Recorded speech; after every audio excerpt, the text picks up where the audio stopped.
Forensic analysis of the scam showed that the initial scam messages were first posted by accounts with short, 1 or 2 character distinctive names, such as @6. This was followed by cryptocurrency Twitter accounts at around 2000 Coordinated Universal Time on July 15, 2020, including those of Coinbase, CoinDesk and Binance. The scam then moved to more high-profile accounts, with the first such tweet sent from Elon Musk's Twitter account at 2017 Coordinated Universal Time. Other apparently compromised accounts included those of well-known individuals such as Barack Obama, Joe Biden, Bill Gates, Jeff Bezos, Mr. Beast, Michael Bloomberg, Warren Buffett, Floyd Mayweather, Kim Kardashian, and Kanye West, and companies such as Apple, Uber, and Cash App. Twitter believed 130 accounts were affected and only 45 used to tweet the scam message. Most of the accounts that were accessed in the scam had at least 1 million followers. The tweets involved in the scam hack claimed that the sender, in charity, would repay any user double the value of any Bitcoin they sent to given wallets, often as part of a COVID-19 relief effort. The tweets followed the sharing of malicious links by a number of cryptocurrency companies. The website hosting the links was taken down shortly after the tweets were posted. While such "double your Bitcoin" scams have been common on Twitter before, this is the first major instance of them being used with high-profile accounts. Security experts believe that the perpetrators ran the scam as a smash and grab operation, knowing that the intrusion into the accounts would be closed quickly. The perpetrators likely planned that only a small fraction of the millions that follow these accounts needed to fall for the scam in that short time to make quick money from it. Multiple Bitcoin wallets had been listed at these websites. The first one observed had received more than $118,000 in Bitcoin and had about $61,000 removed from it, while a second had amounts in only the thousands of dollars as Twitter took steps to halt the postings.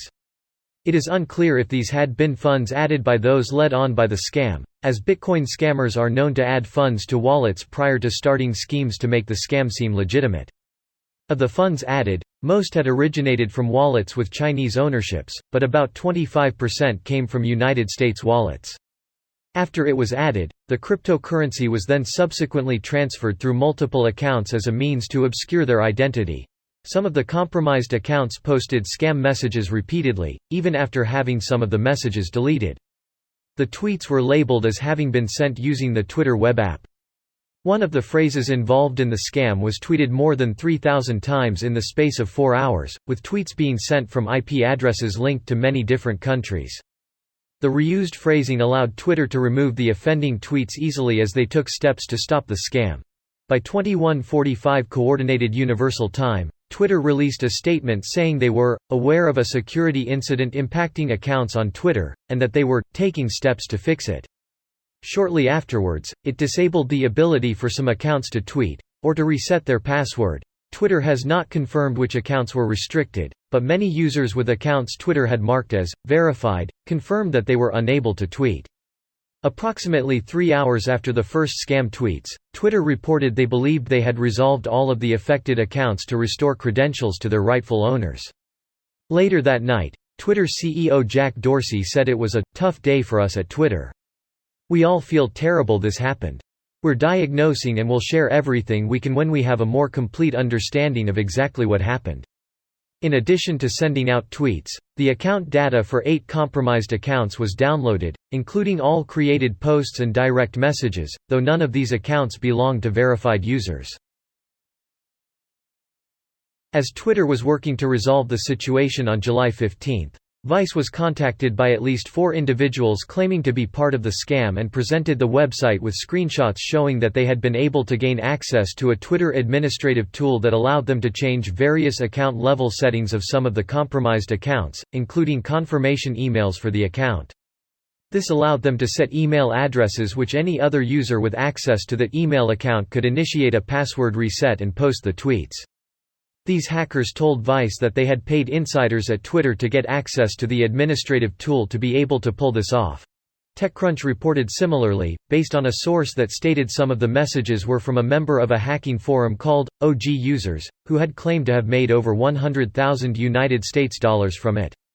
According to TechCrunch's source, this member, Kirk, had reportedly gained access to the Twitter administrative tool likely through a compromised employee account, and after initially offering to take over any account on request, switched strategies to target cryptocurrency accounts starting with Binance and then higher-profile ones.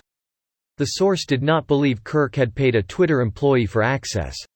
At 6, Twitter had belonged to Adrian Lamo, and the user maintaining the account on behalf of Lamo's family reported that the group that performed the hack were able to bypass numerous security factors they had set up on the account, including two-factor authentication, further indicating that the administrative tools had been used to bypass the account security. Spokespersons for the White House stated that President Donald Trump's account, which may have been a target, had extra security measures implemented at Twitter after an incident in 2017, and thus was not affected by the scam. Vice's and TechCrunch's sources were corroborated by The New York Times, who spoke to similar persons involved with the events, and from other security researchers who had been given similar screens, and tweets of these screens had been made, but Twitter removed these since they revealed personal details of the compromised accounts. Twitter subsequently confirmed that the scam involved social engineering, stating, "We detected what we believe to be a coordinated social engineering attack by people who successfully targeted some of our employees with access to internal systems and tools." In addition to taking further steps to lock down the verified accounts affected, Twitter said they have also begun an internal investigation and have limited employee access to their system administrative tools as they evaluate the situation, as well as if any additional data was compromised by the malicious users. Security researcher Brian Krebs corroborated with TechCrunch's source and with information obtained by Reuters that the scam appeared to have originated in the OG Users group.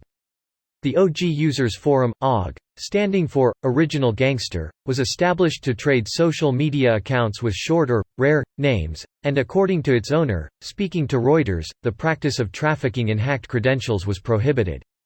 Screenshots from the forum show various users on the forum offering to hack into Twitter accounts at $2,000 -$3,000 each. Krebs stated one of the members may have been tied to the August 2019 takeover of Dorsey's Twitter account. The OG Users owner told Reuters that the accounts shown in the screenshots were since banned. The Federal Bureau of Investigation, FBI, announced the following day it was launching an investigation into the scam, as it was used to perpetuate cryptocurrency fraud, a criminal offense. The Senate Select Committee on Intelligence also planned to ask Twitter for additional information on the hack. As the committee's vice chair Mark Warner stated, the ability of bad actors to take over prominent accounts, even fleetingly, signals a worrisome vulnerability in this media environment, exploitable not just for scams but for more impactful efforts to cause confusion, havoc and political mischief.